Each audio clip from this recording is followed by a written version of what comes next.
Buenos días a todas, a todos. Muchas gracias.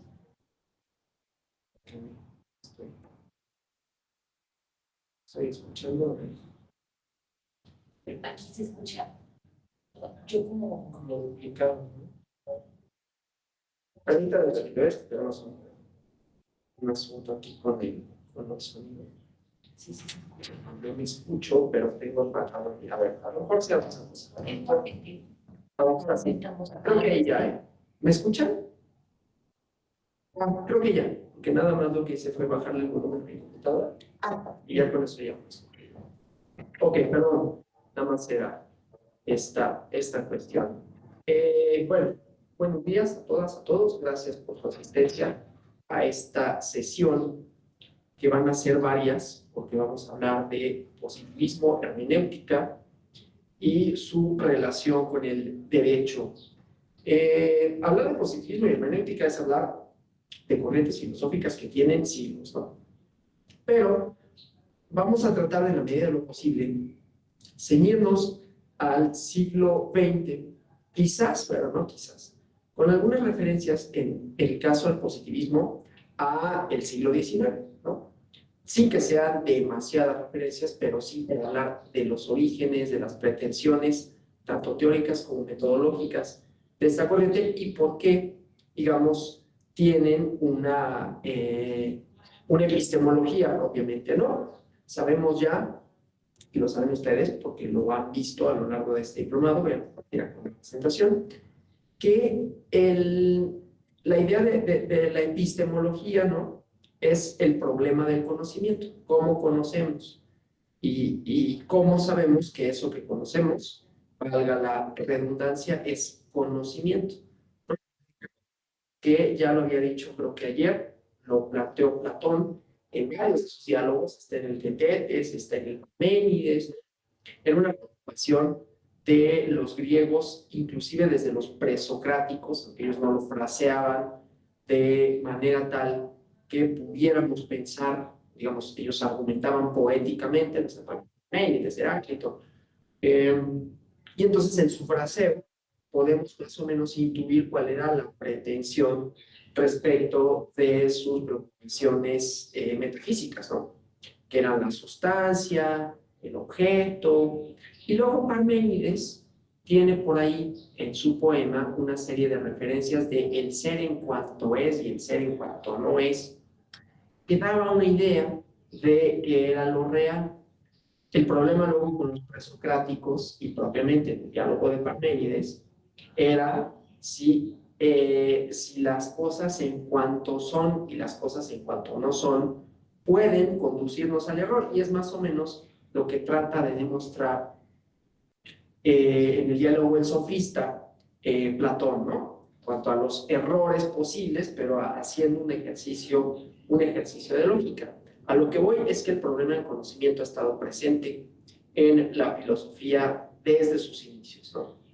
Y entonces, superada, y cuando digo superada lo digo entre comillas, porque no se supera y no es algo que se quiera superar, vamos a ver si es algo que quieren superar a algunos filósofos, pero no me parece que es algo ni superable, ni que se debe, ni que en todo caso debería quererse superar. Pero la metafísica, ¿no? Esta pregunta por el ente, el ser, ¿no? La sustancia fundante de las cosas, no desde un punto de vista científico, sino desde un punto de vista filosófico. Le preocupa Parménides, le preocupa Platón, con esta diferencia entre el mundo de las cosas y el mundo de las ideas, ¿no? El mundo sensible y el mundo suprasensible, mundo inteligible, ¿no? En donde estaban las representaciones, pero que no tenía necesariamente un asidero físico, ¿no? No era el mundo de las cosas como las conocemos, como las vemos, sin una entidad más allá. Este problema de la metafísica, pues tiene todos los siglos, ¿no? Le preocupa desde luego en los, digamos, la Grecia ya no clásica, sino un poquito más la del Imperio Macedonio, ya son un poquito más prácticos. Ayer decían, ¿no? Los estoicos, los epicúreos. Yo digo ayer decía, pero en realidad siempre estoy seguro que lo haya dicho en donde digo que lo dije. Pero no me encanta, entre tantas esta clase, esta actividad, digo, lo decía ayer, y resulta que lo dije en otra clase, ¿no? Como ven también mi repertorio de las cosas que puedo decir tampoco es tan grande, y entonces pues suelo repetir alguna idea de filosofía o de esto, ¿no? Pero según yo, en esta clase había dicho esa cuestión de los estoicos, los epicúreos si no fue ayer, fue antier, que esa filosofía, insisto, era como más de la vida cotidiana, de la vida práctica, los consejos de los estoicos para vivir bien, para ser feliz, un poco esa problemática. Y luego la metafísica regresa con la escolástica en el medievo, ¿no? Ahí preocupándose otra vez de entidades no físicas, de Dios, básicamente, ¿no? Es la idea de San Agustín, es la idea de Santo Tomás, ¿no? Desde corrientes filosóficas distintas. Y ya en la ilustración regresa o continúa el problema metafísico, pero desde otra perspectiva, ¿no? Kant ya empieza a alejarse un poquito de la parte metafísica, porque a él, ¿no? Él empieza a intuir que posiblemente esto de lo metafísico no solo sea indemostrable y por lo tanto quizás inexistente, y entonces que la filosofía tendría que dedicarse a aquello que sí existe, ¿no? Desde luego es un planteamiento porque la metafísica va a continuar en Heidegger, va a continuar en Hegel, ¿no? El problema del espíritu, ¿qué es eso, no? Ser y tiempo, ya veremos mañana, no crean que estoy hablando en balde esto de lo metafísico, porque en la hermenéutica lo vamos a retomar, el ser de Heidegger, que fue muy influyente para la filosofía posterior, Schleiermacher y otros autores que hemos analizado. Entonces, el chiste es que en la filosofía empezó a haber esta división, y les digo, el problema llega desde Platón, no tanto que Platón no considerara lo metafísico como un problema, sino el problema del conocimiento. ¿Cómo podemos saber que aquello que conocemos es? ¿No? Y en el Tetetes él comienza, yo les recomiendo el Tetetes y un libro de Luis Villoro que se llama Creer, Saber y Conocer. Comienza hablando de, bueno, yo puedo llegar a un lugar con información, con conocimiento, ¿no? O puedo llegar a un lugar de manera intuitiva. El resultado es el mismo, pero el procedimiento no. ¿Eso qué quiere decir? Que el conocimiento tiene un método, ¿no? Que el conocimiento está atado a una serie de hechos de la realidad que yo puedo corroborar, que yo puedo comprender. Imagínense ustedes, en la antigua Roma, yo no sé cómo le decían en realidad, ¿no? Que no había cartografía, o sea, sí había orientación en el espacio y todo, pero era distinto, ¿no? O sea, había un intento, un esbozo de mapas, pero no había tal cosa como una disciplina. Entonces, orientarse y poder conquistar y poder desplazar regimientos y soldados y todo, debe haber sido algo, digo, desde luego que ignoramos mucho arqueológicamente e históricamente, ¿no? La reconstrucción que hacemos solo nos lleva a decir cómo lo hicieron. Pero había conocimiento de por qué. O sea, eso es lo que me interesa. Y ahorita vemos por qué se vincula con el positivismo, ¿no? Las edificaciones, ¿no? De los antiguos, sea aquí, las pirámides, ¿no? Sea en Europa, sea en Egipto, en África, ¿no? Ya daban cuenta que había un conocimiento y que había un método para llegar a él. Es decir, el problema no se planteaba en términos de existencia del conocimiento, sino en términos filosóficos. Es algo parecido a lo que decíamos ayer de la metateoría, que existe el fenómeno y después nos preocupamos por teorizar con respecto de él, ¿no? Y entonces nos empezamos a preguntar, oye, ¿y esto por qué existe? Bueno, pues es algo parecido, ¿no? Ya se construyen carreteras, desde antes de que los griegos y Aristóteles y los socráticos se preguntaran por cosas, ya había edificaciones. Ya había métodos para formar el concreto, ¿no? Pero necesariamente concreto, para construir y que estuvieran de pie unas columnas, ¿no? Y luego ya empiezan las preguntas sobre esto. O sea, el conocimiento no es objeto de reflexión sino hasta después. Y entonces es cuando empiezan a decir, bueno, ¿y cómo conocemos? No solo aquello que edificamos, sino aquello que es, aquello que se nos presenta. Aquello que se nos presenta es la realidad, ¿no? No hay problema. Y si es la realidad, lo podemos conocer, y si lo podemos conocer, lo podemos enseñar, lo podemos definir, ¿no? Y entonces hay dos vías. La vía de la metafísica. La metafísica que no solo es platónica, pero que dice el mundo de las ideas, ¿no? Están ahí. Es el idealismo, que va a ser muy influyente. Hasta el idealismo de llegar a Hegel, por ejemplo, ¿no? La idea de las ideas, que son las que van dando la pauta, inclusive para la dialéctica, ¿no? Luego la crítica que hace Nietzsche, por ejemplo, del idealismo alemán, él siendo alemán platónico, pero bueno, el chiste es que es una preocupación. Y ya entrados en el siglo XIX, insisto, sin que por ello debemos pensar que la metafísica se convierte en algo que no es función filosófica, pero viene una corriente que, como cualquier otra corriente, discute con la corriente dominante, para convertirse en dominante ella misma, ¿no? Pasa en todas las disciplinas, pasa en la física, pasa en el derecho, pasa desde la filosofía, ¿no? Cómo llega una corriente a ser la corriente dominante, discutiendo y en algunos casos desplazando a la anterior.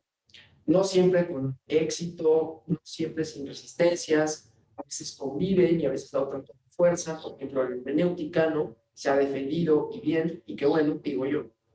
Es decir, no ha logrado y no logra el positivismo, y ya veremos un poco por qué, no logra desplazar por completo a la metafísica. Entonces, en el siglo XIX llega un,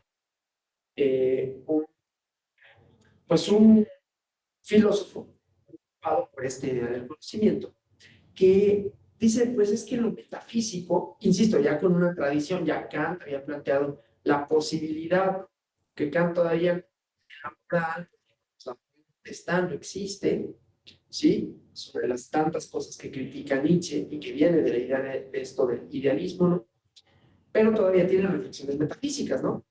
La fundamentación de la metafísica de las costumbres, pues es una obra de Kant en donde sí habla de lo metafísico, pero que critica la costumbre, critica la técnica, de pensar en una lógica que de cierto sentido prescinda de lo metafísico porque es por lo menos indemostrable y quizás por ello mismo imposible de conocerse, ¿no?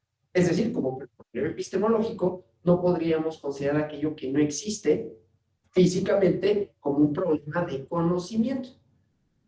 Bueno, entonces, a partir de esta idea, llega, bueno, esta lo vea, llega Augusto Comte. Augusto Comte, que ustedes lo habrán escuchado, un personaje del siglo XIX. ¿Qué pasa en el siglo XIX? Él es francés, ¿no? Pues que en el siglo XIX había transformaciones. En el siglo XVIII, el siglo del iluminismo, el siglo de las luces, ¿no? Viene, pues, entre otras cosas, la Revolución Francesa, vienen los enciclopedistas, ¿no? Cuestionar, por un lado, pues, el orden político, los monopolios del conocimiento, la idea de la enciclopedia era hacerlo asequible a todas y todos, ¿no? Y de Heródoto, Interno, todos estos que procuran tener como una influencia intelectual, pero también es una era de confusiones políticos sociales, ¿no? De cierta inestabilidad, a pesar de que hay transformación. Eric Hobsbawm le llama la era de la revolución, ¿no? La revolución francesa, esta idea de subvertir un orden político y fundar una república, pero pues en Francia no fue un proceso tan sencillo, ¿no? Caída la monarquía, viene el imperio de Napoleón, con lo bueno que tiene Napoleón. Entonces, preocupados por esto y preocupados por cambios que suceden, porque la Revolución Francesa implica una manifestación política, por un lado, ¿no? Una reivindicación igualmente política, pero también se acompaña de la revolución industrial. Y la revolución industrial, pues son cambios ya no nada más de la perspectiva política, desde luego, o sea, cambios políticos, pero son cambios en la forma de producción, porque hay automatización, hay el reemplazo un poco de la fuerza trabajadora, ¿no? Las distancias se acortan un poco, por lo menos, y con ello es posible mejores comunicaciones, por lo menos más veloces. Y en medio de esto, pues hay como varias preguntas con relación al orden político, pero también con relación a las disciplinas que estudian el cambio social. Ya las ciencias sociales, perdón, las ciencias naturales tienen un avance gigantesco, ¿no? Ya desde el Imperio Macedonio, ahí empezamos a ver una diferencia entre el avance de una y de otra, porque se descubre que si el nervio óptico, algo se sientan las bases para algunas leyes, ¿no? Leyes de la naturaleza. Luego pues viene Newton, ¿no? Más adelante. Y la ciencia o la reflexión sobre las disciplinas del hombre, naturales, como quiera decírsele, perdón, naturales, sociales, pues se quedan un poquito a la saga, ¿no? Y aunque hay, está Kant y están estos filósofos, la preocupación de cómo es tanto teórica como metodológica en términos epistemológicos, cómo logramos alcanzar, alcanzar a las ciencias naturales. La pregunta que él tiene, que es una pregunta epistemológica, es si existen las sociedades, leyes generales como existen para las ciencias naturales, ¿no? Entonces, la física, una cosa en sí, las cosas como se muestran realmente, es algo que le preocupa y dice, pues en las relaciones sociales, en las sociedades, en los órdenes políticos, también tendría que haber esto. Él vive en una época en donde, además de las transformaciones sociales, que no son menores, hay una creencia en el progreso, producto de las revoluciones, ¿no? Revolución política y revolución industrial, ¿no? Progreso de la humanidad. Esto es importante, ¿no? Porque las ideas son producto de los contextos en que se piensan, ¿no? La idea de progreso es propia de la época del 19, se traslada hasta el 20, lo a eso, ¿no? Y entonces, junto con Stan Simon, influido por él, piensa que la humanidad somos seres históricos, progresivos, divinizados, ¿no? Entonces, tiene un par de libros, tiene más, pero tiene dos que resultan bastante influyentes, ¿no? Las consideraciones filosóficas sobre las ciencias y los sabios, en donde hay unas consideraciones sobre el poder espiritual y el curso de filosofía positiva, que es el libro más importante. Entonces, lo que observamos es un sistema de política positiva, inclusive de catecismo positivista, en donde muestra la necesidad de integrar y unificar las nociones de orden, ciencia y progreso. Para quienes les gusta la historia de México, sabrán, por ejemplo, que el régimen de Porfirio Díaz tuvo a los positivistas, ¿no? Y que tenían este lema, orden y progreso, con un punto de vista científico, ¿no? Igualmente, o al igual, conjuntamente con Francis Bacon, que sería su antecedente más claro, cómo concibe la ciencia como una reflexión aplicable, como un arte operatorio. Una vez aplicada, la ciencia nos puede conducir a la felicidad. Y la idea principal entre Bacon y Cohn reside en que para Bacon la felicidad humana es el resultado de la técnica, el desarrollo material. Insisto, con la época en la que se encuentra, ¿no? La felicidad humana viene en la filosofía de Cohn por medio de una nueva ciencia que es la sociología, a la que denomina primero física social, con esta idea de si hay leyes generales que explican, que permiten entender y que permiten predecir los acontecimientos naturales, tendría que haberlos para la humanidad, las sociedades. Nada más hay que descubrirlas, hay que enunciarlas, ¿no? Ahí están. Es como cualquier ley de la naturaleza, el planteamiento de yo estoy diciendo que sea mío. Pero si hay una ley de la gravitación universal que nos permite formular, hacer una fórmula, ¿no? Que la masa es lo que atrae las cosas hacia sí, digamos de manera muy simplificada, ¿no? Y que eso es lo que explica el movimiento planetario, etcétera, pues entonces tendría que haber leyes que igualmente fueran aplicables con esa universalidad, ¿sí? Que pudieran decirse, enunciarse de esa manera y que fueran aplicables a toda la humanidad. Y entonces podríamos describir fenómenos sociales de la misma manera que podemos describir, entender, predecir. Bueno, entonces, lo que busca es una ley fundamental, una ley o una serie de leyes fundamentales como en la naturaleza, ¿no?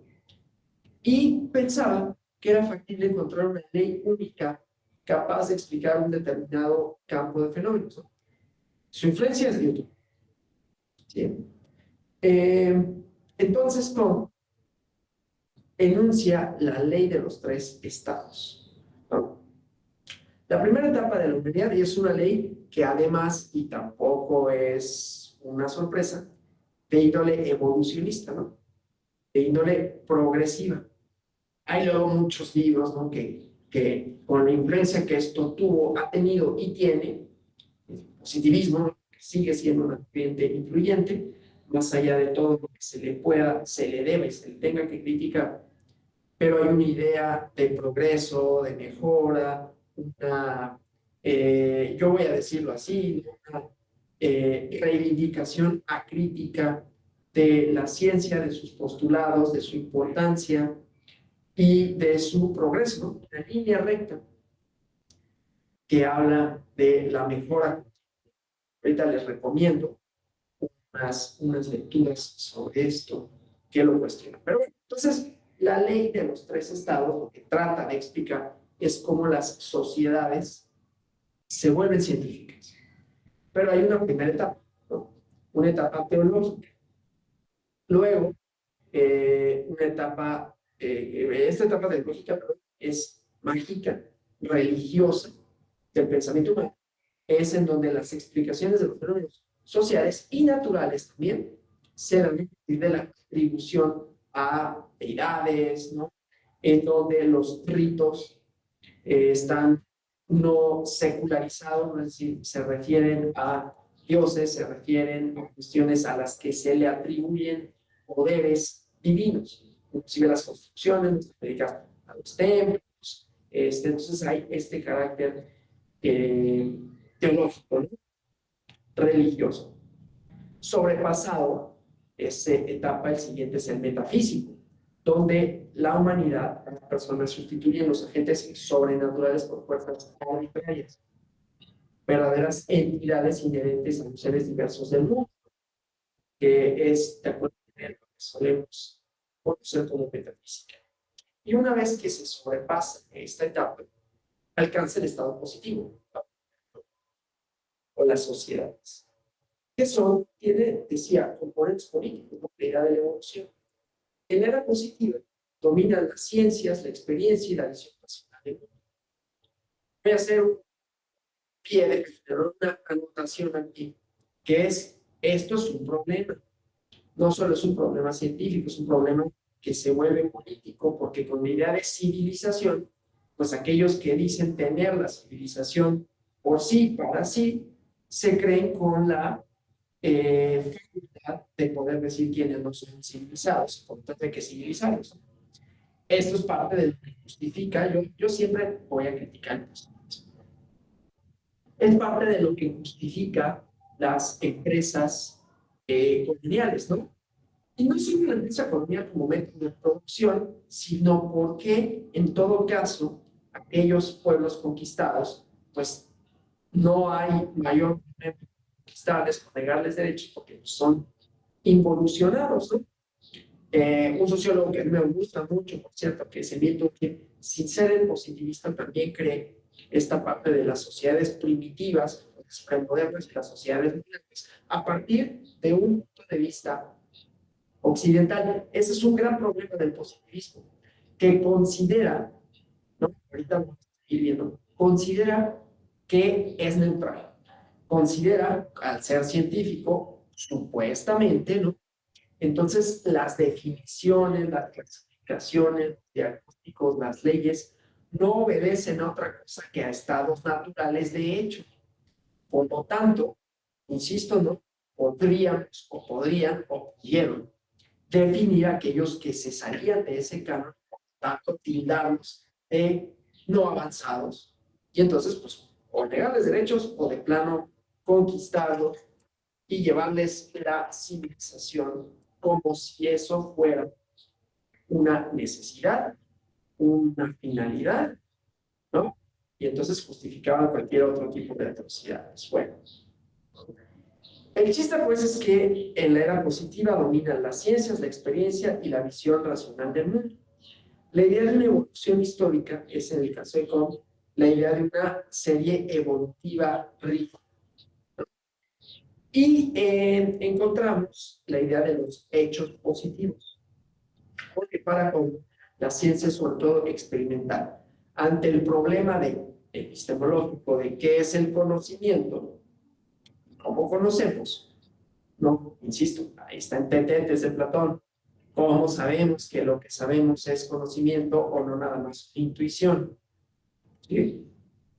Como las preguntas filosóficas de por qué el cielo es azul y no todo el mundo tiene la respuesta. Ah, porque está hecho de gases y el nitrógeno es azul y es mayormente, creo que 70% es nitrógeno, ¿no?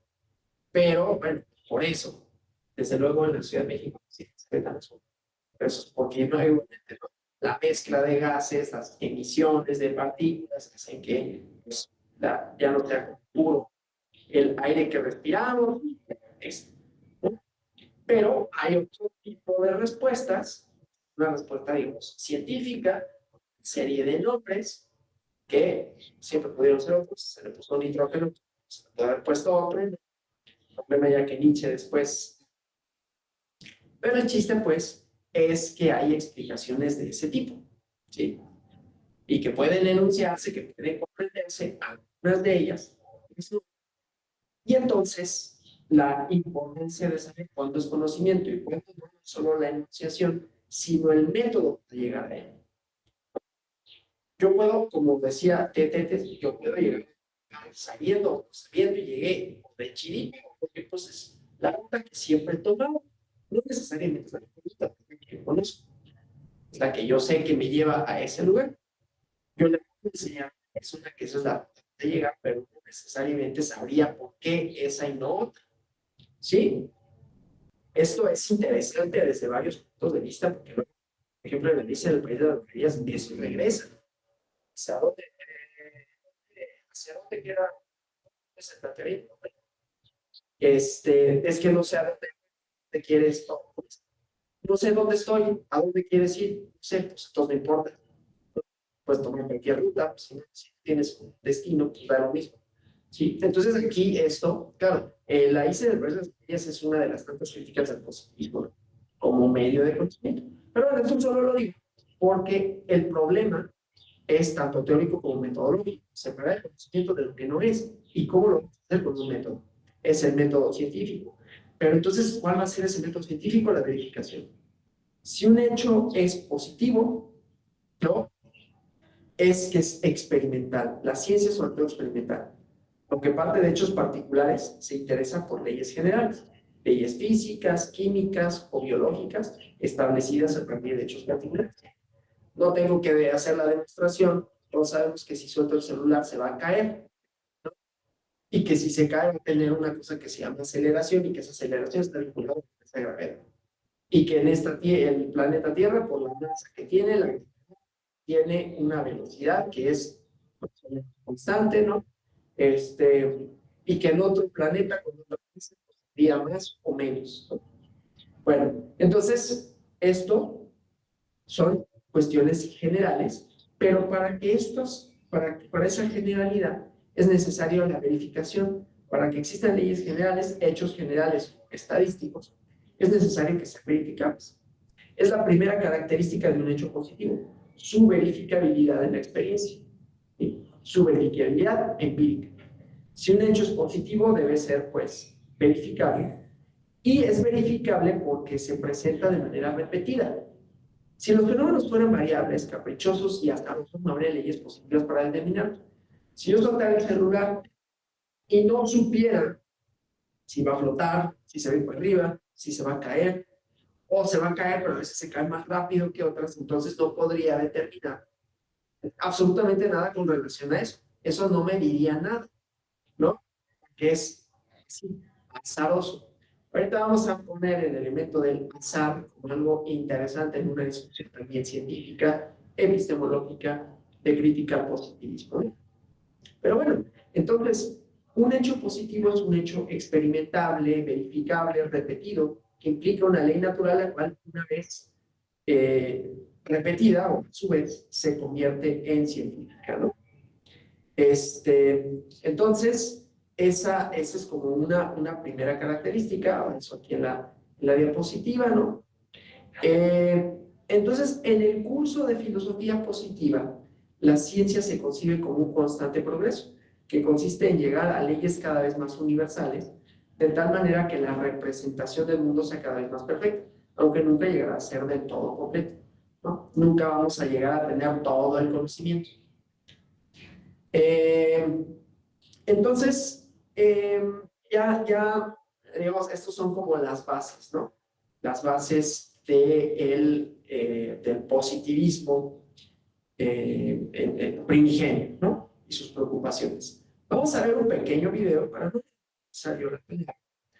El positivismo científico, un poquito del ciclo de Viena, y luego regresamos a hablar de estas, perdón, de estas cuestiones, ¿no?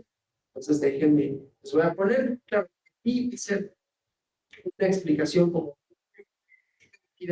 muy somera, y luego platicamos sobre esto, sobre qué significa, ¿sí? Cuáles son sus principales componentes, y siempre tener en cuenta, ¿no?, la idea de la temporalidad, de cuándo se enuncian estas cosas, ¿no? Déjenme ahorita ponerme acá con ustedes, compartir la pantalla, la pestaña más bien. Aquí un videito así sencillo, ¿no? Hablábamos con Hume, fue avanzando poco a poco hasta que en el siglo XX se convirtió en el positivismo lógico.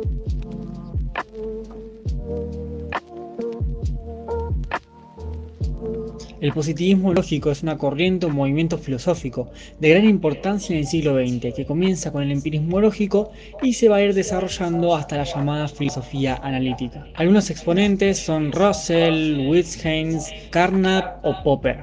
El positivismo lógico designa a un grupo de filósofos, científicos y matemáticos que se denominaban a sí mismos como el Círculo de Viena. Y no es ninguna secta ni nada de esas cosas. El Círculo de Viena se desarrolla en las décadas del 20 y 30 del siglo pasado. Algunos miembros son Carnap, Neurath, Feiglb, Weismann. Su proyecto filosófico es una síntesis entre el empirismo de Hume y los descubrimientos de la lógica contemporánea. Y tenían un interés particular por unir la filosofía y la ciencia. Y tenían una preocupación por el lenguaje y la lógica, especialmente por aquellos avances de la lógica contemporánea. Acá se hace un giro lingüístico. En el siglo XX se caracteriza por una toma de conciencia de la importancia del lenguaje. Comenzaría con el Tractatus e implicaría un giro hacia la filosofía del lenguaje, a la convicción que sin un análisis previo del funcionamiento del lenguaje no es posible la filosofía. El lenguaje es la forma de conocer la realidad que nos rodea. Wittgenstein no pertenecía estrictamente al Círculo de Viena, pero tuvo vínculos estrechos con ellos. En 1921 publica el Tractatus. En ellos vamos a leer más que nada y nos vamos a centrar en las primeras frases y en las últimas. La primera frase es que el mundo todo lo acaece. El mundo es la totalidad de los hechos, no de las cosas. Y el mundo está determinado por los hechos y por ser todos los hechos. Las últimas frases dicen: hay ciertamente lo inexpresable, lo que se muestra a sí mismo, esto es lo místico. El verdadero método de la filosofía sería propiamente este: no decir nada sino aquello que se puede decir, es decir, las propiedades de la ciencia natural. Y se centran particularmente en la última frase: de lo que no se puede hablar, mejor es callarse. A partir de esto, el positivismo lógico rechaza la metafísica. Entonces de acá toman el análisis del lenguaje como el procedimiento de análisis para sostener la imposibilidad de la metafísica. Esto es complicado, pero para que lo entiendan, primero hay que saber que existen dos tipos de proposiciones, o eso dice el positivismo lógico. Las proposiciones formales, que son aquellas que pertenecen a la lógica y a la matemática, y por su forma lógica son verdaderas o falsas. Y después las proposiciones fácticas. Su significatividad depende de su verificación, es decir, que su verdad es contingente, y depende de otras proposiciones llamadas protocolares o de observación. Las protocolares son proposiciones atómicas que enuncian algo observable acerca de un hecho, se refieren a acontecimientos físicos públicos. Es una experiencia intersubjetiva. Corresponden a las ciencias formales y a las ciencias fácticas. La distinción entre proposiciones formales y fácticas remite a la distinción que Hume presenta en la investigación del entendimiento humano entre la relación de ideas y cuestiones de hecho. Ahora que explicamos esto, cuando se analizan lógicamente las proposiciones metafísicas, son en realidad más que pseudo proposiciones. Tienen la apariencia de significar algo, pero no dicen nada. Contradicen a la lógica y a la experiencia. Por su forma y contenido, no se adecuan a ninguno de los dos tipos de proposiciones significativas, es decir, no pertenecen a la lógica ni a la matemática, y tampoco se pueden verificar, ya que de eso depende la metafísica, de que no es totalmente verificable. Los positivistas no llegan a decir como Hume que había que tirar los libros de metafísica a la hoguera, sí, bastante extremista. Creían que podían ser interesantes en tanto poseían un valor emotivo o poético, pero no eran cognoscibles, y el problema es que se presentan como si lo fueran.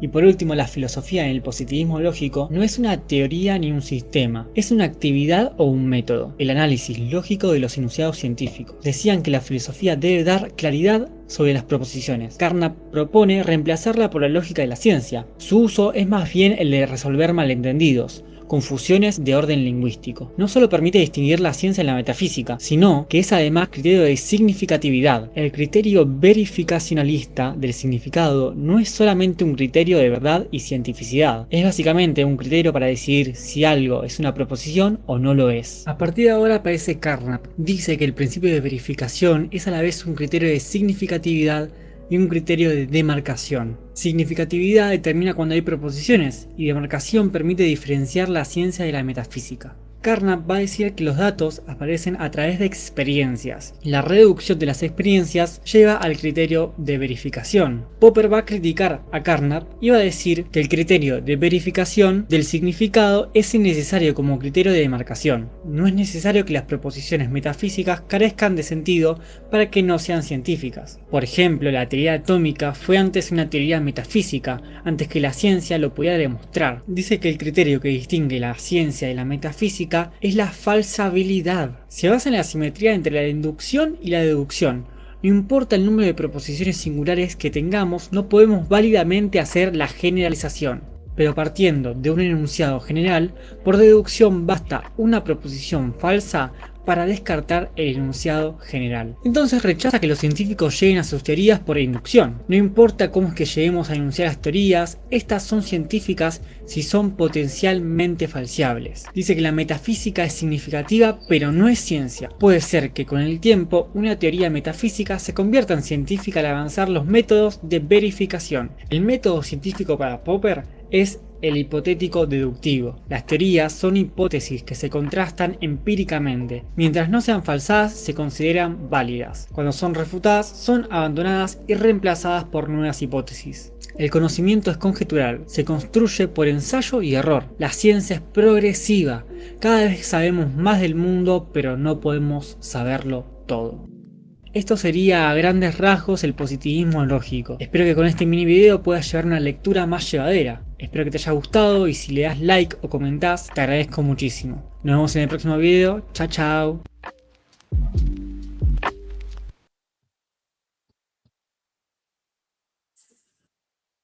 Bueno, entonces ahí como un poco el resumen, ¿no? De lo que les comentaba. Lo interesante del siglo XX, siglo XIX, es esta preocupación tanto por lo lingüístico como por lo lógico. La lógica ya existía. La lógica la vemos, voy a volver a decir, bueno, está traumado con Sócrates, ¿no? Ya hay relaciones lógicas. Aristóteles en su retórica ya habla de la lógica del lenguaje, ¿no? De las premisas, de que una premisa tenga una conclusión, ¿no? O que de una conclusión se sigan premisas que tengan relación una con la otra.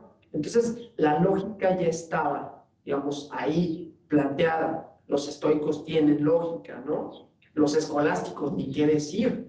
Es una de las lógicas más interesantes y más ricas, pero la lógica del siglo XIX tiene además esta fundamentación matemática, ¿sí?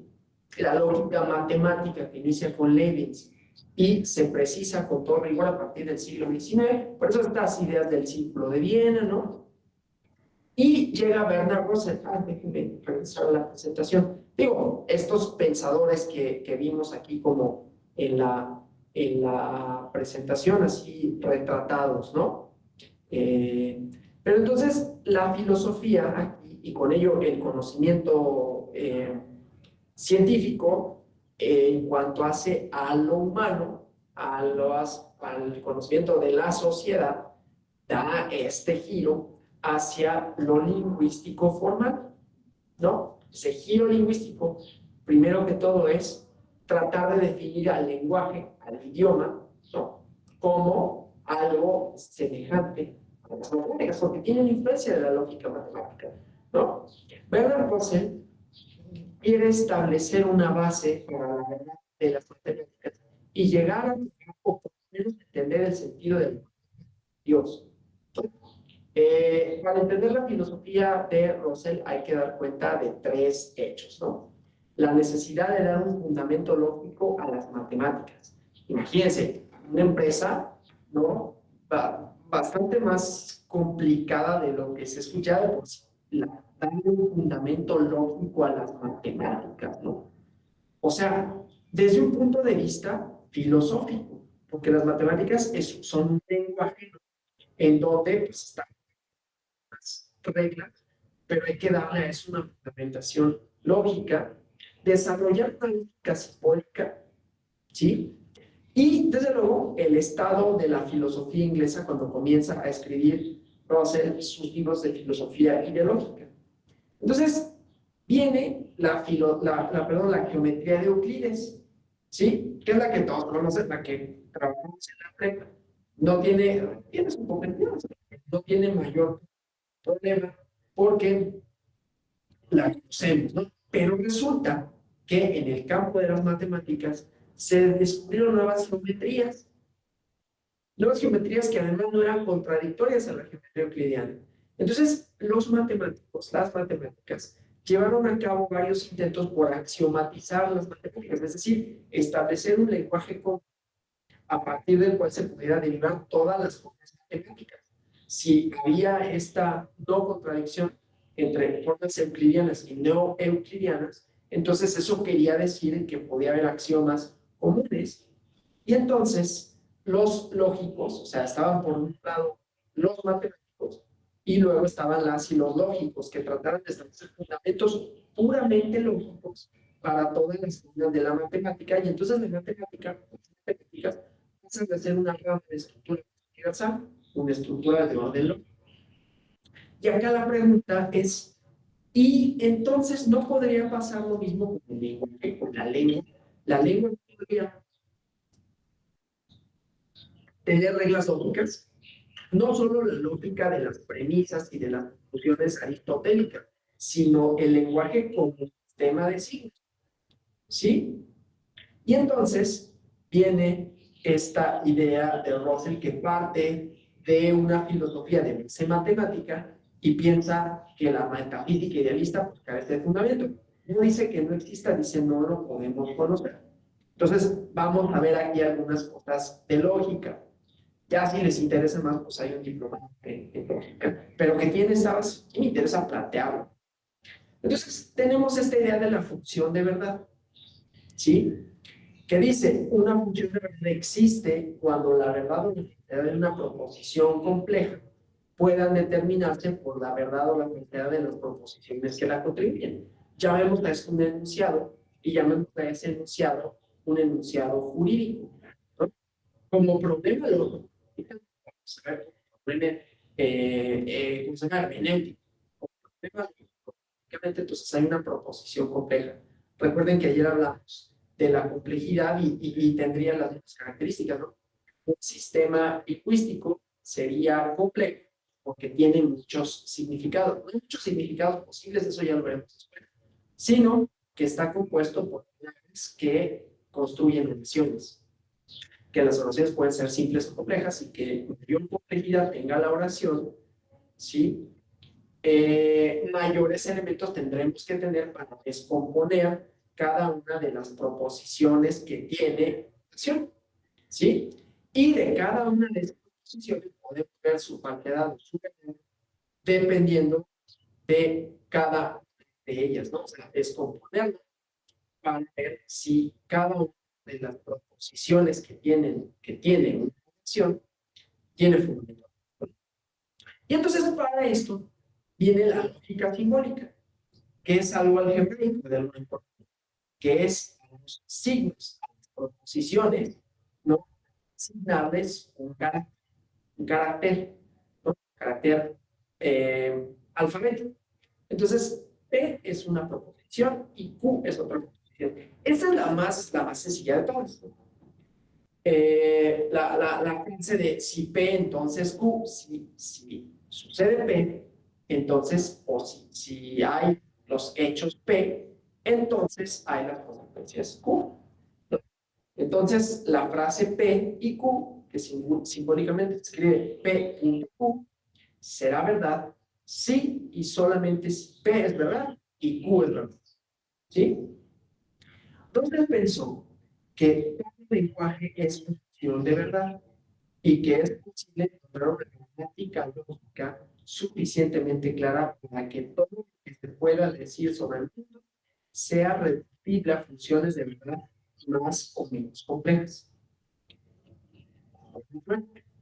Mucha de la lógica que todavía se estudia en la filosofía tiene prácticamente tiene bases matemáticas de lógica simbólica, ¿no? Luego, si les interesa, hay un libro de Irving y Copy, que es una introducción a la lógica, y cuando hablan de lógica simbólica, de la exposición de las proposiciones, ¿no?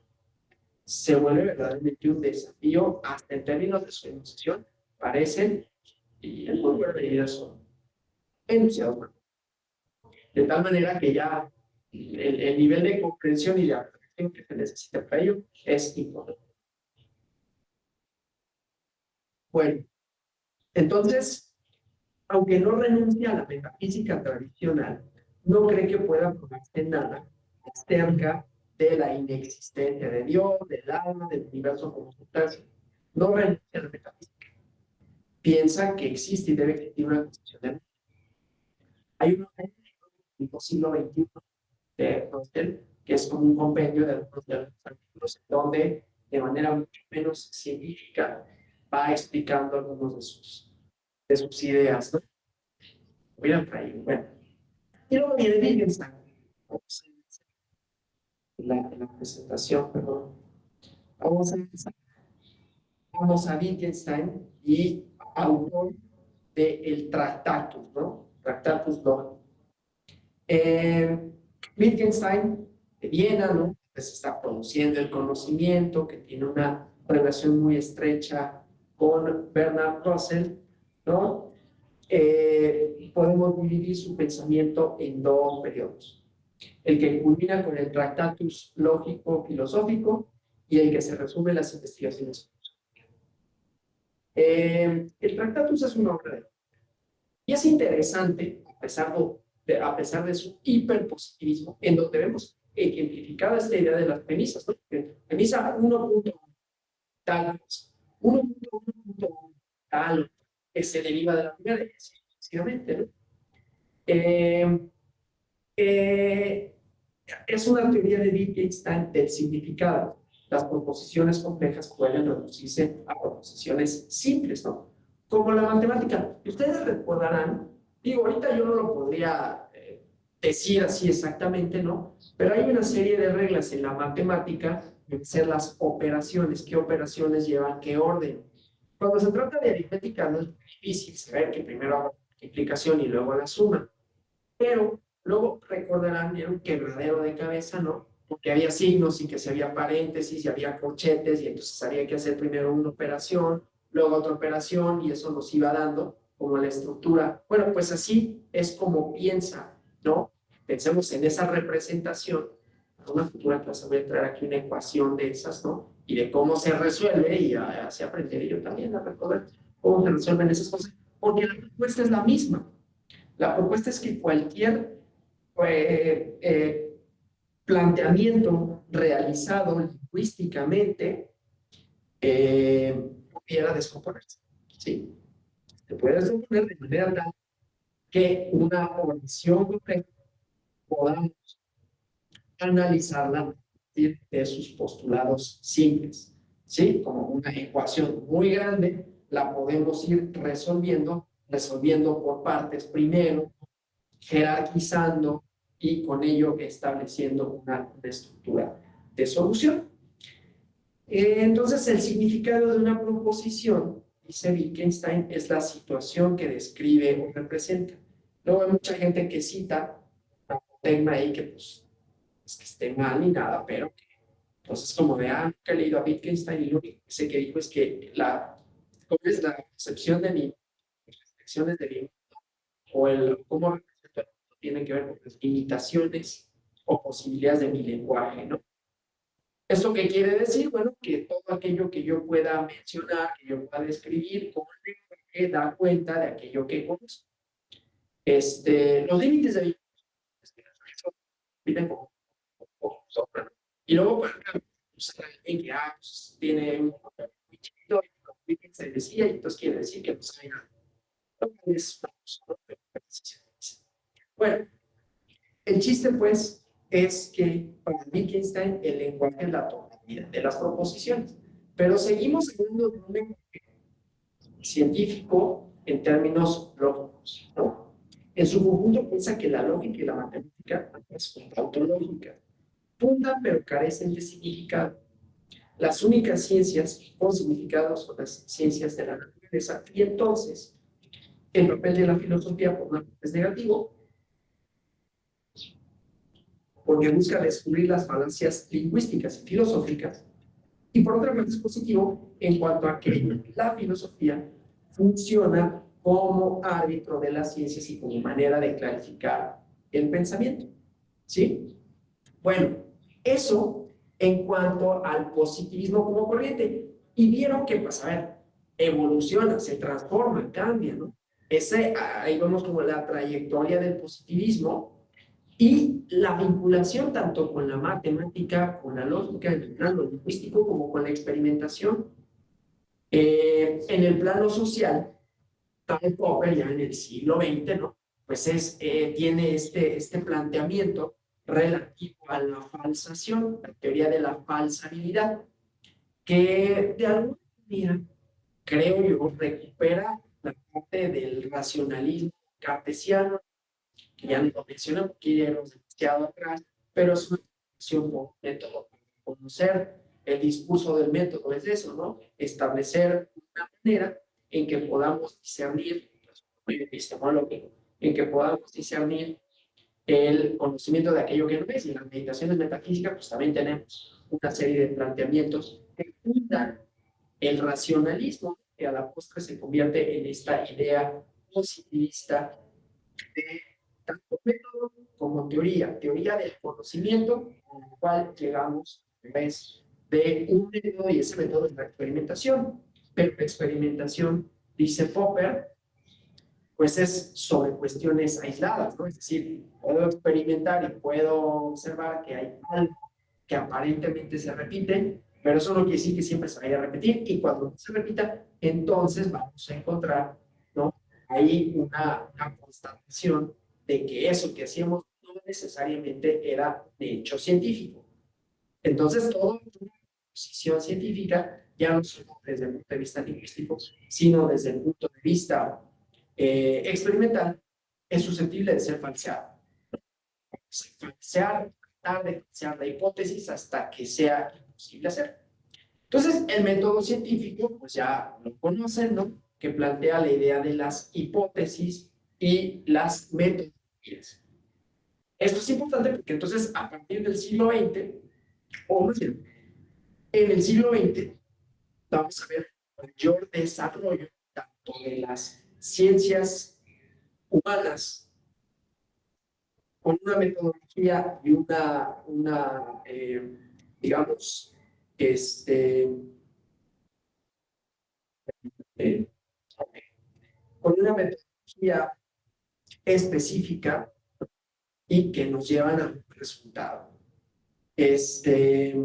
Bueno, y entonces en esa se define, y ese método es la experimentación. Y en las disciplinas de las ciencias sociales, ciencias humanas, ¿no?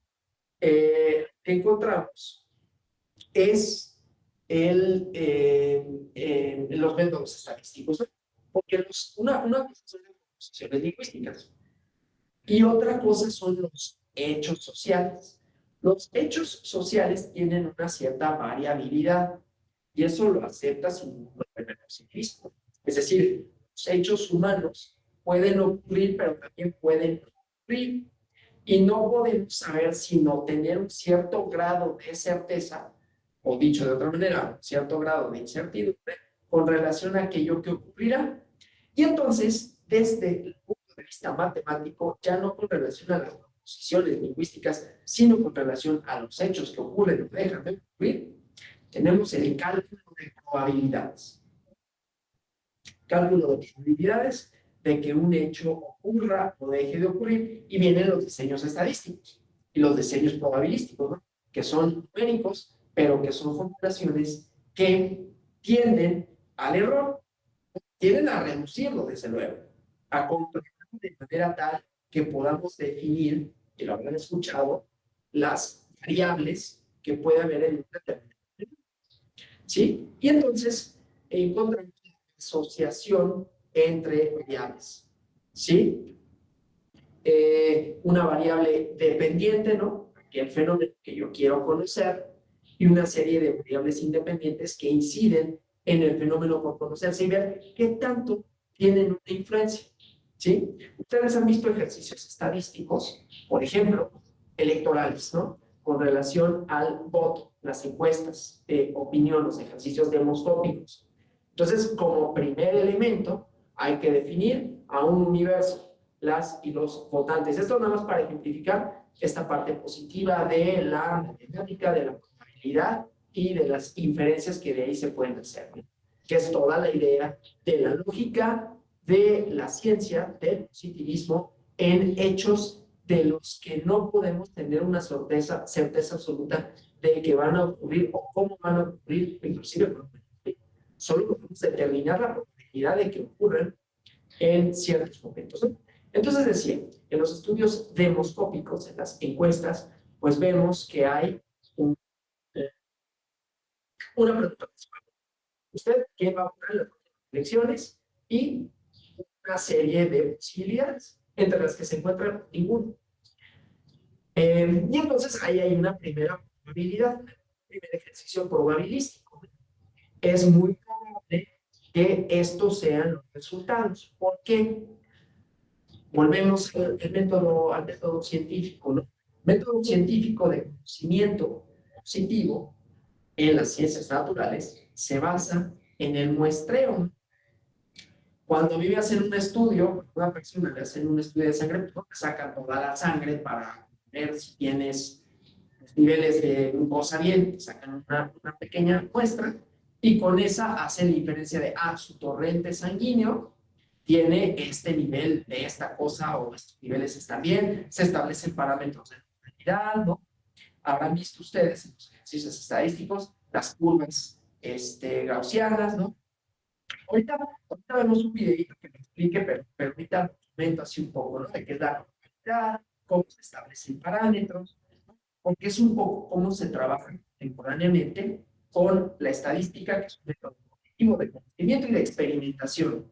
Pero experimentar social, es decir, hacer experimentos sobre lo social, puede haber tanto experimentos controlados como hacer inferencias con relación a. Entonces, decía, la idea de la muestra sanguínea. para saber cuál es tu componente, tus niveles, ¿no? Ir de una normalidad que se establece en lo que es normal que tengas entre tanto y tanto porcentaje se define dentro de la sangre y abrir esto es considerado, estás fuera del. Entonces, para lo social se hace lo mismo. Estamos pensando en los estudios, decía, de los tópicos, y entonces dicen, bueno, el porcentaje de personas que va a votar por una candidata o candidato de acuerdo con esta muestra.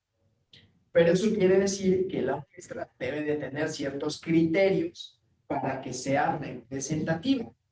La sangre tiene que sacar ciertos mililitros de sangre y controlar ciertas condiciones para que sea representativa, que no tengas ayuno, que hayas ayunado unas pocas horas, que no hayas trabajado, etc. Para controlar. Y acá es, bueno, no podemos o podríamos hacer un censo y le preguntamos a toda la población, pero eso nos llevaría demasiado tiempo. Entonces, hay una metodología específica para decir cuántas personas necesitamos para que la muestra sea representativa y que sea aleatoria. En el universo, todas las tengan la misma probabilidad de ser seleccionadas y hay una selección por ende así aleatoria, ¿no? Pues cualquiera de los que están ahí pudo haber sido seleccionado y entonces podemos hacer inferencias con relación al universo. ¿Sí? El universo del antes del patrón electoral. Y entonces, se selecciona con 1000 personas va a tener una muestra representativa. Luego hay estas ideas, esto de que lo vemos en redes sociales, ¿no? Mi encuesta es mejor, son fueron 10,000. Y era una cosa que le puse en Twitter, porque empezó a buscar 4,000 o 300,000. Estos resultados son directivos del financiero, estas de 1000 personas. ¿Cómo me dices? No, no es necesario que el número, el agregado, ya no dice nada a la representatividad. En todo caso, será representativa si está hecha de manera de tiene una metodología a partir de la cual podemos diferenciar. Si esta muestra es representativa, que hay estos cargadores de error, digo, hay incertidumbre y ahorita incertidumbre, entonces podríamos inferir que esto es algo muy cercano a los resultados electorales esperados. Claro, hay otros factores, todo tiempo, ¿no? Esto no necesariamente se va a mantener de la misma manera, por eso se hacen periódicamente estos sondeos. Por eso, con fines comerciales, entonces viene, ay, quiero que ya salió la encuesta del financiero, que si me preguntan, y entonces dice que esto, que lo otro. Y es lo mismo que él lo hace, que tiene libros de ciencia política y de ejercicio de estadística. Entonces, eso, ¿no?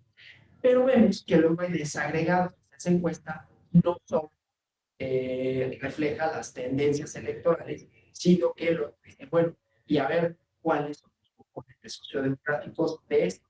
La mayoría de los estudiantes, pues, tenemos la variable por quién vas a votar, variable candidato, y una serie de variables independientes que inciden en la variable central. Y entonces, ¿qué dicen? Bueno, por este candidato, yo porcentaje de universitarios, inferencia causal, es decir, que vamos a derivar de esto una posible explicación. Mayormente los universitarios votan por esta persona, lo cual quiere decir que la preparación está vinculada. Entonces, hay esas relaciones. Me interesaba sobre variables para poder hacer inferencias y hablar de probabilidades de que ciertos escenarios ocurran o dejen de ocurrir, ¿no? Ese desde los modelos estadísticos de alguna manera más sencillos, porque hay otros que tienen ecuaciones estructurales para tratar de explicar fenómenos un poco más complejos. Entonces, la estadística el conocimiento de lo social, ¿sí? Con una serie de premisas y con una serie de condiciones y de cuestiones. Hay una estadística descriptiva también, es ahí donde les hablaba de la normalidad, de la curva social, dice, bueno, el promedio mexicano, estatura es, claro, el medio, pero tenemos una curva de velocidad que va de aquí a acá, y hay unos que pueden estar un poquito más arriba del rango. Quiere decir, están por dentro o fuera de la media, términos que la desviación es dada, las desviaciones están, y así sucesivamente, ¿no? Entonces, a lo que voy a hacer relaciones de probabilidad. ¿Por qué me interesa eso? Porque la probabilidad es eso, no es algo que necesariamente ocurra. Solo nos habla de qué tan factible es que bajo determinadas circunstancias podamos plantear un escenario como posible.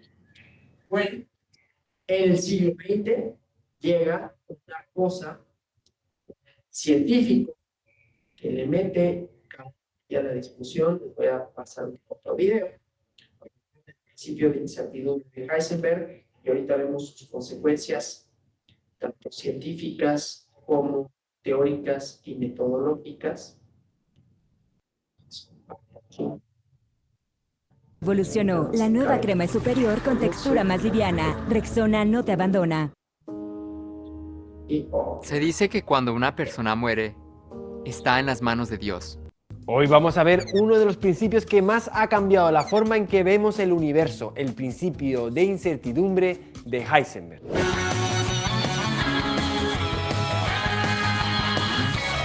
Heisenberg era un físico alemán que... No es de Heisenberg, el otro. Como decía, Heisenberg era un físico alemán que ganó el Premio Nobel de Física por sus desarrollos en mecánica cuántica. Para poder entender el principio de incertidumbre correctamente, primero tenemos que hablar de un amigo mío, Joseph Fourier. Bueno, amigo mío y de todos los que nos hemos atrevido a estudiar una ingeniería, porque la transformada de Fourier aparece por todas partes. Fourier nos cuenta en su teorema que cualquier señal continua, por muy rara o compleja que sea, se puede descomponer como una suma infinita de funciones armónicas, senos y cosenos. Funciones armónicas que, como todos sabrán, están caracterizadas por su amplitud y su frecuencia, y que por la relación de Euler se puede poner como una exponencial compleja. ¿Lo veis? La transformada de Fourier está conectando el dominio del tiempo con el dominio de la frecuencia, y lo hace de una forma muy particular. Atentos. Las funciones más estrechas en el tiempo, más abruptas, requieren de mayor número de componentes armónicas, es decir, se descomponen como funciones más anchas en el dominio de la frecuencia. Las funciones más anchas en el tiempo se descomponen como funciones más estrechas en el dominio de la frecuencia, lo cual de paso explica que enviar señales a alta velocidad, pulsos cortos, requiere una región amplia del espectro de frecuencias, mucho ancho de banda, como el que tú necesitas, por ejemplo, para descargarte un vídeo. Dejemos a Fourier por un rato y vamos a la mecánica cuántica y sus rarezas. ¿Recordaréis lo que dijo Louis de Broglie hace un siglo y le hizo ganar el Premio Nobel de Física? Sí, los electrones no son solo partículas, sino también ondas.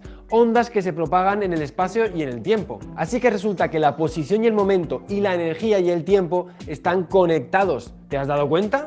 Ahí está el principio de incertidumbre. La formulación matemática del principio de incertidumbre es asombrosamente simple. Y sus consecuencias son alucinantes. Vayamos por partes. ¿Qué quiere decir esta ecuación? Bien, empecemos por el principio. No es una ecuación, es una inecuación. ¿Ven que no hay un signo igual? Pues eso. Y una inecuación funciona de una forma diferente a una ecuación. Vamos a verlo con un ejemplo. Imagínate que eres carpintero y entran en tu tienda pidiéndote una mesa rectangular, pero te dice el cliente que la quiere para una cena de Navidad, ya sabes, está con toda tu familia, los sobrinos, los cuñados y esas cosas, y que le da igual cómo son los lados, pero que el área, como poco, tiene que ser de 15 metros cuadrados. Tú, que además de carpintero eres físico porque ves los vídeos de Date un Voltio, te pones a pensar. El área de un rectángulo es lado por lado, por lo que nuestro cliente nos está poniendo un condicionante tipo una inecuación de las de toda la vida. Así que te pones manos a la obra. Tienes listones que pueden ser de 1 metro, de 2, de 3, de 4 y así sucesivamente, pero no te vale cualquier combinación. Si tomas un lado de 10 metros, el otro no puede ser de 1, pero sí de 2, que daría 20 metros cuadrados, que es mayor que 15. Si en su lugar tomas uno de 5 metros de lado, ahora para el otro lado ya no te sirve uno de 2 metros, tiene que ser de 3. En general podemos ver que reducir uno de los lados hace que el otro tenga que aumentar para mantener el mínimo, en este caso 15 metros cuadrados. Podemos concluir que en una inecuación como esta, cuando uno de los dos factores baja, el otro tiene que subir por fuerza para cumplir la inecuación. Bien, sigues en tu carpintería y te llega un cliente un poco raro. Dice que va a organizar una cena para Ant-Man y sus amigos y quiere una mesa rectangular. Le da igual el tamaño de cada lado, siempre y cuando el área de la mesa sea mayor de 15 centímetros cuadrados. Tú que eres fan de Date un Voltio, rápido caes en la cuenta. No tienes que darle demasiadas vueltas, con tus listones de múltiplos de 1 metro de lado da igual, cualquier combinación cumple con las necesidades del cliente, ya sea 1 metro, 2, 3, 4, 10... No hay ninguna restricción en este caso, así que puedes concluir, y estarás acertando, que cuando la condición es mucho menor que los factores, la restricción no aplica. Ahora volvamos de nuevo a nuestro tema, el principio de incertidumbre, una inecuación del tipo... ¿Qué quiere decir? Pues delta X es la incertidumbre en la posición de, por ejemplo, una partícula, es decir, el rango en el que sabemos que se encuentra esa partícula. Una incertidumbre baja quiere decir que sabemos bastante bien la posición de la partícula, con muy alta precisión. Una alta que no tenemos mucha idea de dónde se encuentra, mucha incertidumbre. Delta P es algo similar, pero con el momento, el producto de la masa por la velocidad. Para partículas de masa definida, por simplificar, vamos a imaginar que delta P es la incertidumbre sobre la velocidad. Delta P baja implica que sabemos muy bien la velocidad a la que se mueve una partícula. Delta P alta, lo contrario. Y estarás de acuerdo conmigo, esta inecuación se parece mucho a la que nos pedían en la carpintería, ¿cierto? Así que podemos aplicar lo que hemos aprendido trabajando allí. ¿Vamos? H, la constante de Planck, es ridículamente pequeña, es 0,03300663 julios por segundo, por lo que para valores corrientes de delta P o delta X, esta inecuación carece de valor, podemos decir que la restricción no aplica. Por ejemplo, no encontramos el coche en el parking donde lo hemos dejado. Su incertidumbre en la posición es de 300 metros. ¿Qué nos dice el principio de incertidumbre sobre la incertidumbre de la velocidad? Realmente nada. La escala es tan diferente que directamente podemos decir que no aplica. Pero ¿qué ocurre si en vez de coches o motos hablamos de partículas? Ahí la cosa cambia porque la incertidumbre en la posición pasa de metros a nanómetros o angstroms, valores comparables con el valor de la constante de Planck. En este caso podemos recurrir a lo que aprendimos en la carpintería.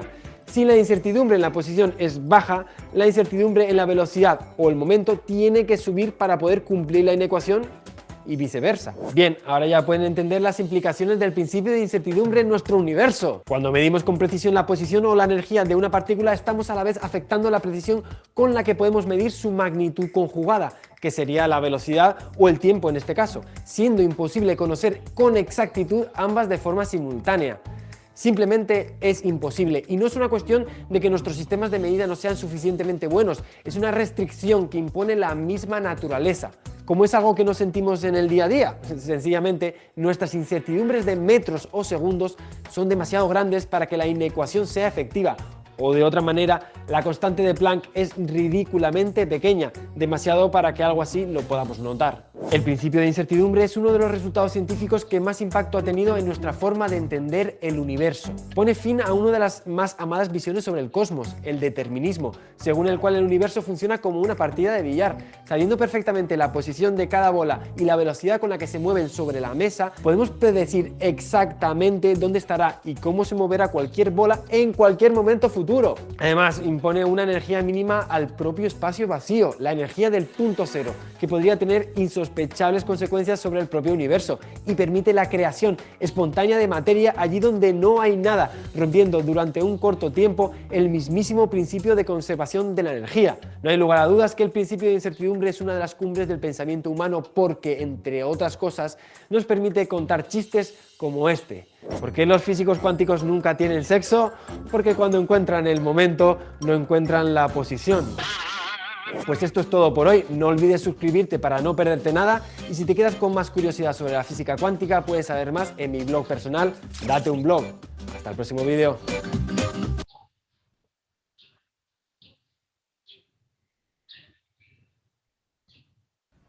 Aquí encontramos límites al conocimiento científico positivo, digamos, ¿no?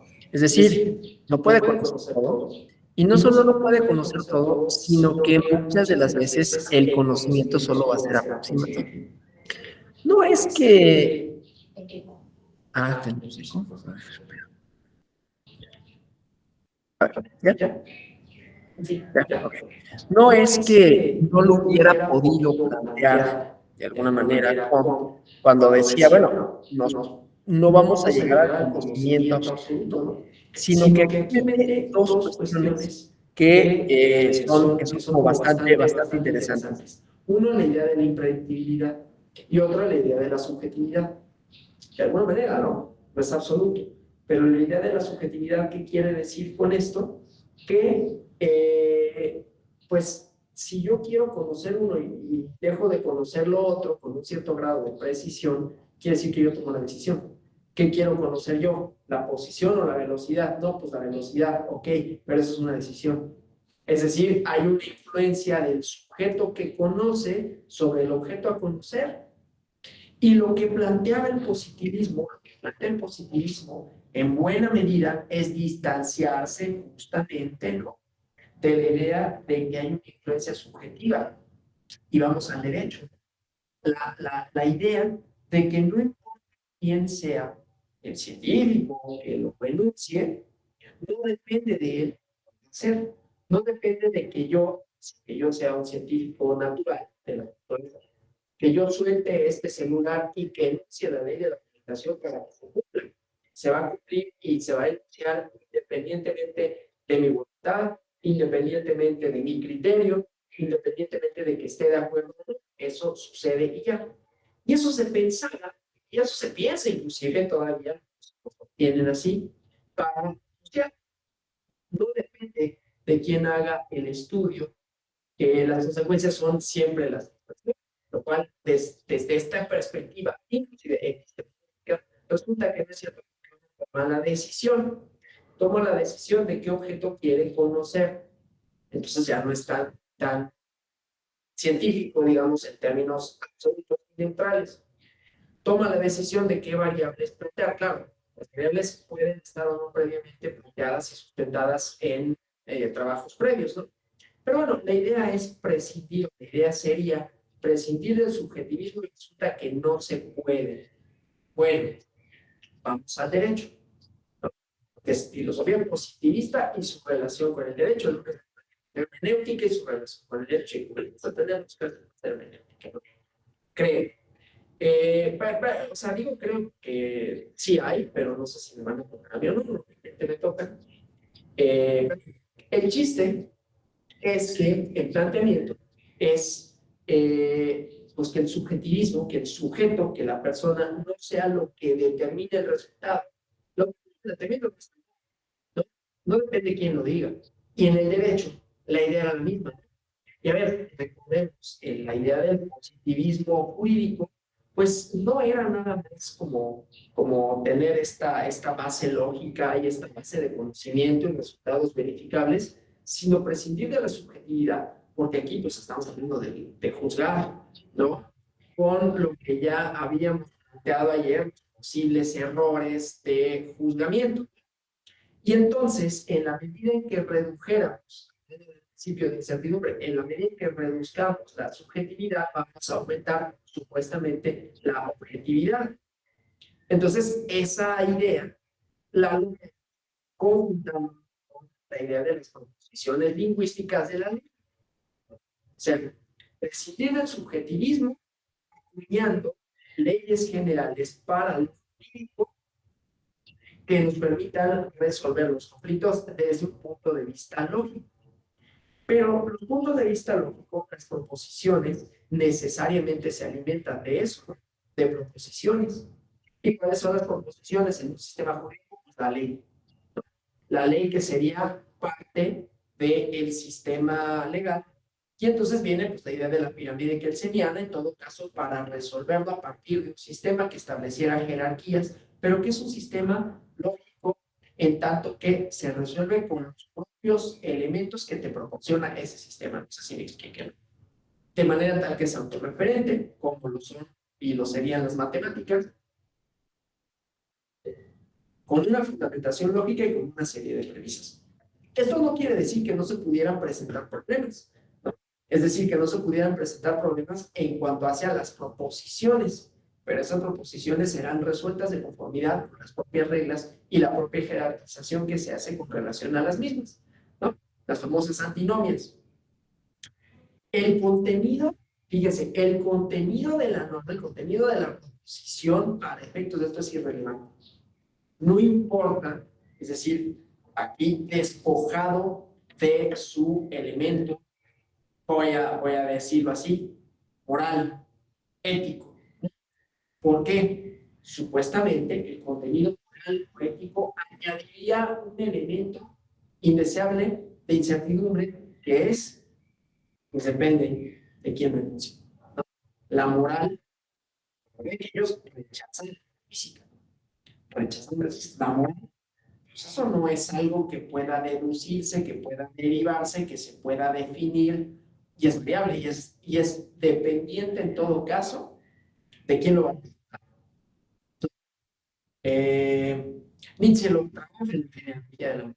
Dice, pues en realidad hasta una subversión de ciertos valores científicos, perdón, de cristianos, entonces lo que antes era bueno se volvió malo, etc. Entonces, tiene que ver con relaciones de poder que con hechos en sí. No es el planteamiento kantiano, ¿cierto? Que trata de darle una fundamentación, si bien metafísica, racional.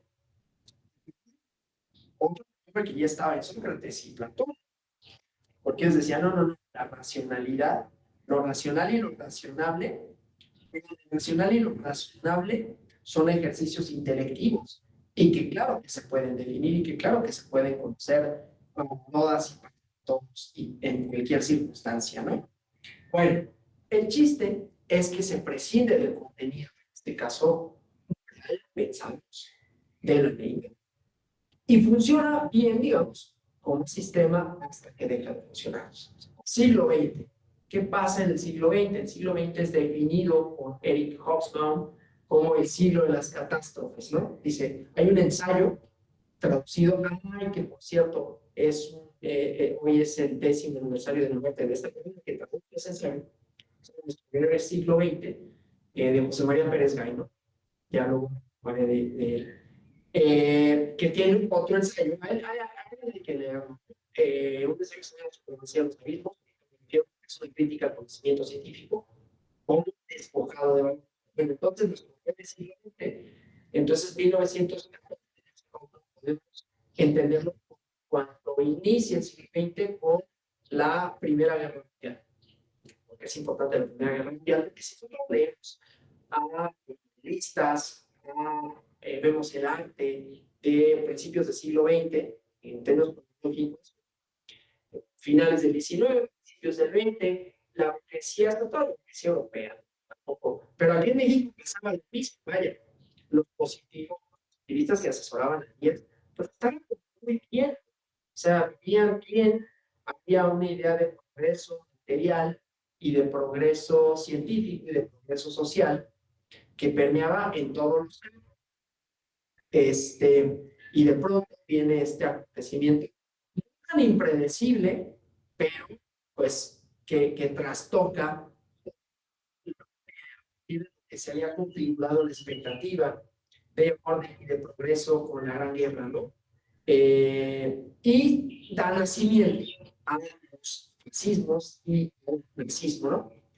Ni diré que fue culpa de Kelsen el que la norma nazi permitiera lo que permitió, o que la norma nazista permitiera lo que permitió, pero estaba despojada de cualquier contenido, ¿no?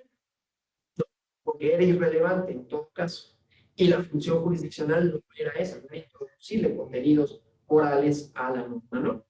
Entonces, bueno, el siglo de las catástrofes y el culmen de la catástrofe es la bomba atómica, ¿no? Otro ensayo de José María Pérez Gay que yo no sé si se encuentra seguramente en la hemeroteca de la jornada, que ahí se publicaron y luego lo compilaron en un libro de los Abismos. Es la bomba atómica, ¿no? El proyecto Oppenheimer, ¿no? Estos científicos que científicamente, físicamente logran imposible la reacción en cadena. Yo no me gusta demasiado de esto, la verdad, pero lo explicaría en el ensayo. Que en términos físico-analíticos era una revelación, era un hito, pero en términos morales fue la destrucción, fue la bomba atómica, lo que desencadenaba esa energía que se liberaba en poco tiempo, ¿no? Y entonces vienen muchas críticas a decir, es que no podemos prescindir del contenido moral. Yo no pensaría, ¿no? Porque vienen los postestructuralistas, y ya veremos esto en la parte de la hermenéutica, pensaría que ese hubiera sido, de cierta manera, el fin del positivismo, y con ello, esta parte, el fin de la arrogancia, lo digo de esa manera, ciencia científica que todo cree que todo, que cree que todo puede. Y no obstante, regresó con todos sus fueros y ha regresado, o sea, para bien y para mal, pues que hay, claro, y entonces vamos a ir al nazismo otra vez. Pero, pues esta idea de la distancia necesaria, de la distancia deseable, del conocimiento como algo cuantificable, que se puede decir, que se puede deducir, que se puede medir, y donde el componente está exento, ¿no? Y estamos en esa pugna. La realidad es que nos encontramos en esa pugna, no solo en el derecho, que también en el derecho, eso ustedes lo saben, ¿no?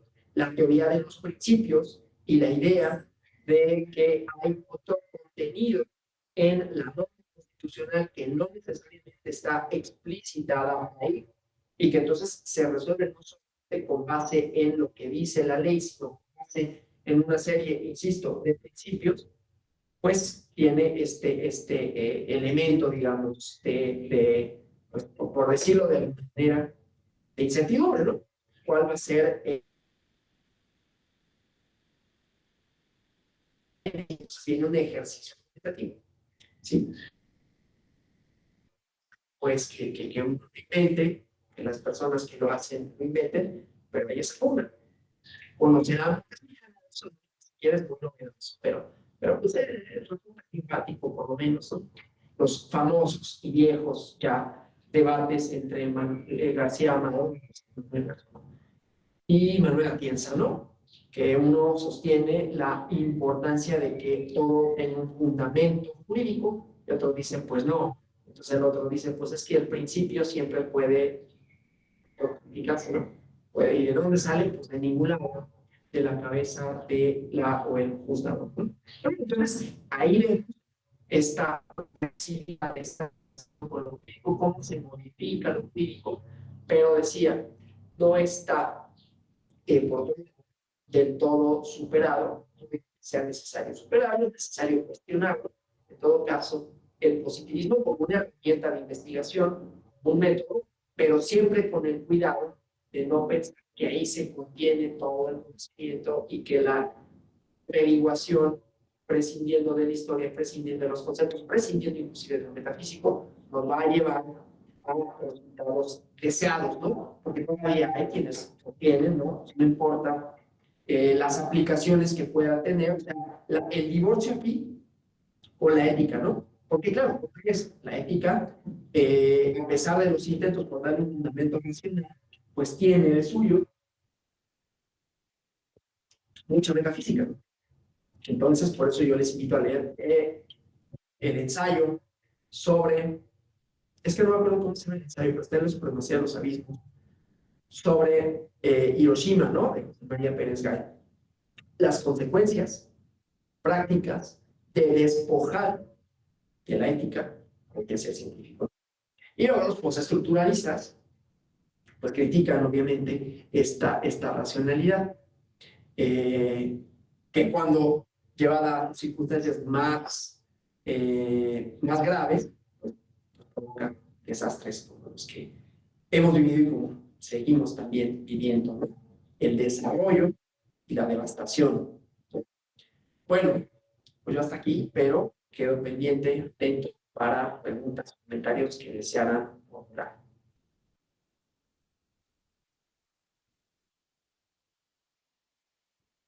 Bien, ¿no?